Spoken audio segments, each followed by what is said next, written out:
sabi nila ang respeto ay nagsisimula sa sarili. Yes! Kung Naghihirapan. nagkamali yung waiter, nagsuri na sa'yo, pero anong ginawa mo? Hindi mo siya pinatawad, pinatay mo pa ito ng almost 2 hours, 1 minute, and 1 hour and 4. Ay, mga idol! May chismis ako. Narinig niyo na ba? Nabalita niyo ba yung nangyari doon sa Cebu? Kayo, narinig niyo na ba? Nainis ako doon.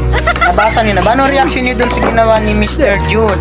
Kasi personal opinion ko yun. Sa akin. Para sa ganun lang, natawag ka lang na. Parang in general, inalam mo na yung LGBTQ. Sabihin mo, LGBTQ, member ako ng LGBTQ.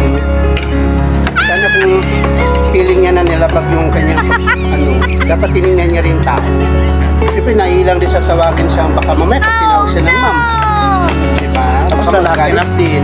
Magalit namin. So siguro nalito yung waiter. Hindi na alam kung anong itatawag niya doon sa... Siyempre, ang tao, pag hindi siya, yung preference niya kasi, pag tingin niya lalaki, tatawagin talaga. What? Pag babae, ha?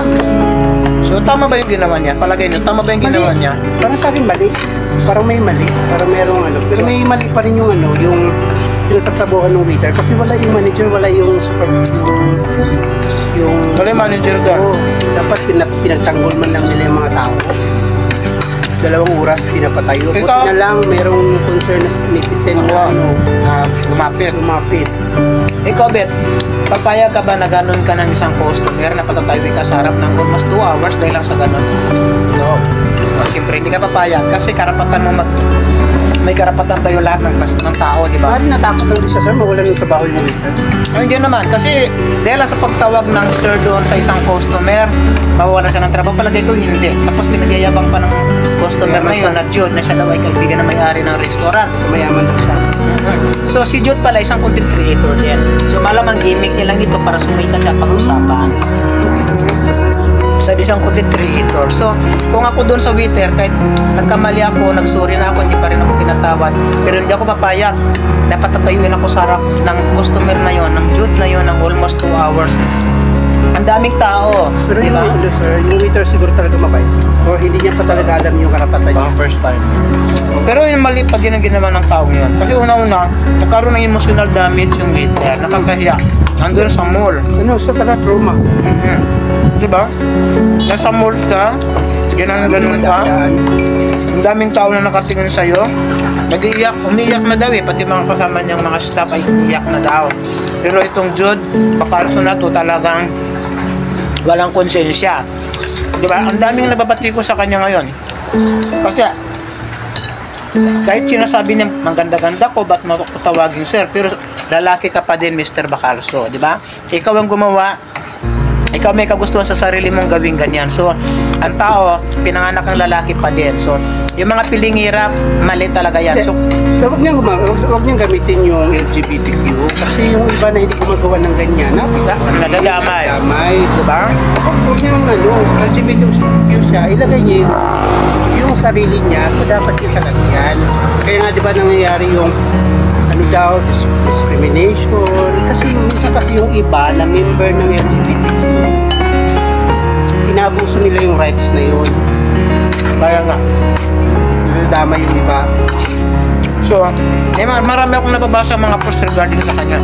Kahit mga LGBTQ natin kakilala, mga LGBTQ sa ibang lugar, ang komentaryo dapat mali yung ginawa ng Yung concern citizen, sir, LGBTQ member din siya.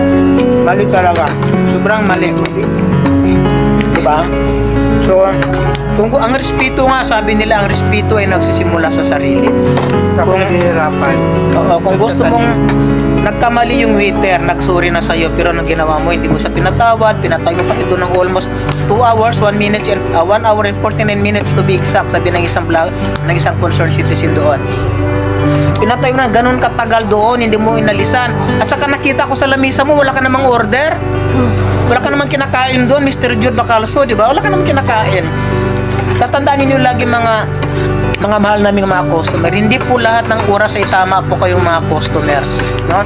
Wala po tayong karapatan maliitin kaming mga ganito kasi diyan kami pinanggalingan namin ang ganyang trabaho. So, wala tayong karapatan na maliitin natin yung kapwa natin at parusahan natin dahil lang sa pagkakamaling tinawag kang sir. Kasi nga hindi niya alam kung anong i-address niya sa'yo kasi mukha ka namang lalaki. Di ba? Hindi ka naman talaga mukhang babae. Mukha ka namang lalaki, kaya na-address ka ng sir. So, nagsorry na si waiter sa'yo, dapat, hindi mo tinanggap mo na yung pagsusuri niya. Dapat pinagsabihan mo na lang, sa susunod, ayaw ko na tinatawag akong sir. Gusto ko tawagin mo akong ma'am. Di ba? Actually, may na-experience ako, sir, minsan. Hindi ko naman matandaan kung saan ako nag-work. May waiter, tapos tinanong niya yung ano, so ano pong preference na, ano pong gusto yung tatawag ko sa, Anong gusto mo? Anong tawag ko sa'yo? Saan ko mas familiar? Ma'am or sir, di ba? Ganun. Tinanong niya. Totoo ba talaga? Minsan din, no, yung ating, minsan, yung ibang nasasabi nila, dapat common sense. Pag nagdamit babae, nag-lipstick, consider mo ma'am.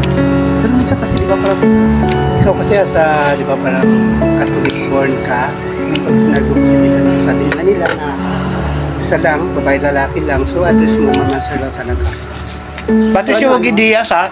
Ogie Diaz, na sikat na talent manager, Commentator. sikat na vlogger, nag-comment na rin sa'yo, Mr. Jude. No? Hindi niya rin gusto yung ginawa mo. Good sir. Jude Bacalso. Maraming mga LGBTQ na mas magaganda sa'yo. Nagko-comment. Hindi sila sang-ayon sa ginawa mo, Mr. Jude Bacalso. Marami kang kilala, no? Na nagko-comment doon sa nangyari sa ginawa mo. Hindi sila agree sa ginawa mo. Alam mo, Mr. Jude Bacalso, ganito advice namin, no? Kasi may nabasa ko sa isang post ng kaibigan kong LGBTQ din. Ina-advisean kanya, Mr. Jude Bacalso.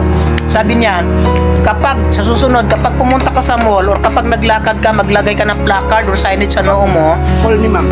nakalagay, call me ma'am or tawagin mo akong ma'am, para hindi ka mapagkamalang lalaki, na ito yung ginagawa natin, reaction lang ha, at ayon lang doon sa mga nababasa natin sa post, no? Tama nga naman yung comment ng isang kaibigan natin na LGBTQ, mas maganda pa siya sa'yo dahil babaeng-babae sa tingnan ng mga kaibigan natin.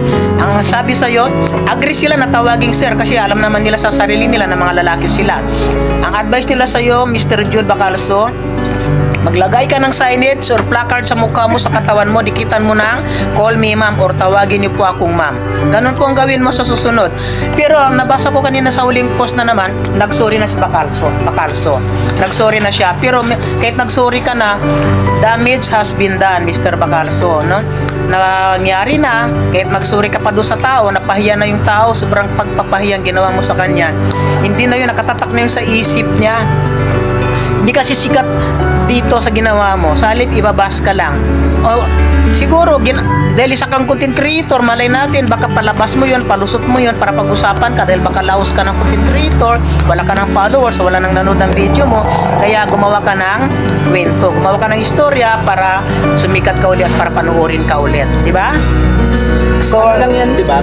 Yung may kasabihan na, di ba rin ka daw magsugatan tayo kasi gumagaling. Nagihilom yung sugat. Pero yung damdamin. Saktan yung pusok damdamin ng sugat. Hindi na humihilom yan. Nakakalimutan yung pangalan pero yung ginawa natin sa isang tao. Habang nabubuhay, hindi yun na maalis. O parang basong basag na hindi mo na pwede siyang ipagpuo. So doon, no, sa mga pilingira, sa mga pilingira na ayaw magpatawag ng sir, no, ayaw magpatawag ng sir dahil gusto nila ma'am, hindi naman kayo mukhang ma'am, mukha rin naman, ang dami nagko-comment, mukha kang sundalo, mukha ka raw bakula, mukha ka raw aswang, ang dami nagko-comment doon. Kasi yun yung kanilang ano, nagagalit kasi sila sa ginawa mo, nagagalit sila, so kung ano yung nararamdaman mo ngayon kung babasa sa kanta, mas worse ang naramdaman ng waiter na ginawa mo. Yun na yun, yung karma is real talaga. Bumalik sa'yo Isa yung lang ang ginawa. ginawan mo, ang bumalik sa'yo milyon. Dami mong kalaban ngayon, di ba? Ano? Kaya think before you click. Yes. Sa mga pilingira dyan, ayaw magpatawag ng sir na hindi naman mukhang babae. Kasi kahit na mukhang babae, Mag-isip-isip din ha.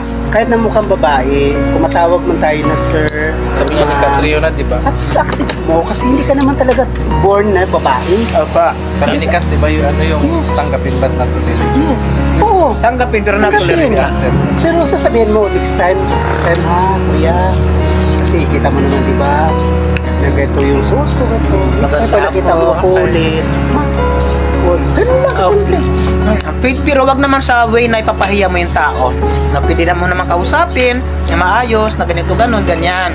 So, wag masyadong sensitive sa nararamdaman ninyo kasi mas masakit yung ginawa or yung nararamdaman ng isang tao na napapahiya sa harap ng maraming tao. Sobrang nakakahiya. Tinatayo mo ng isang oras mahigit doon sa harap na may pintuan ng mall. May Ayala, Cebu, di ba? Nakakayo yung ginawa mo, Mr. Jude. Sobrang nakakasakit sa damdamin ng isang waiter na pinahiya mo ng sobra-sobra. So sana maging leksyon sa iyo yan, Mr. Jude Bacalso, yung ginawa mo doon sa Cebu. Sana wag mo nang ulitin at sana matuto ka na sa pangyayaring ikaw mismo yung may kagagawan. So ayan, maraming salamat mga idol. Kung may comment kayo, may suggestion kayo, please comment down below.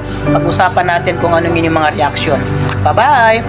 Ay, isa nga pala, huwag mo naman kalimutan mag-like, comment, at share sa aking YouTube channel at syempre sa aking Facebook account.